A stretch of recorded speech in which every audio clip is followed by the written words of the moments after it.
Hello, welcome to Chia Tells. Previously, upcoming K-drama Snowdrop faced some trouble prior to airing.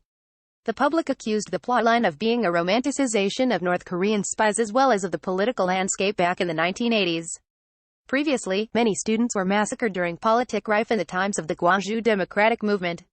As petitions to stop the airing of Snowdrop were sent in, the Blue House decided to release an official response to the matter.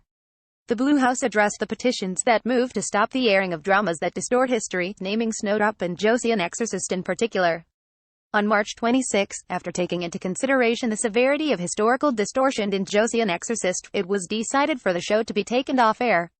For Snowdrop, the broadcasting station that plans to air it has claimed that the controversy was due to the incomplete synopsis and character introductions that were released partially, resulting in one-sided information.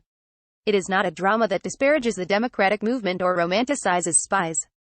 The drama is currently in production. In the fourth clause in the broadcasting law, independence and freedom is guaranteed, and due to the law, non-legal regulation or interference is not allowed.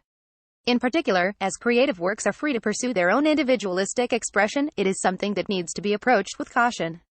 The government respects the free choices and self-restraint that will be exercised with sensitivity by the creators, producers, and consumers with regards to contents that have stirred up the public.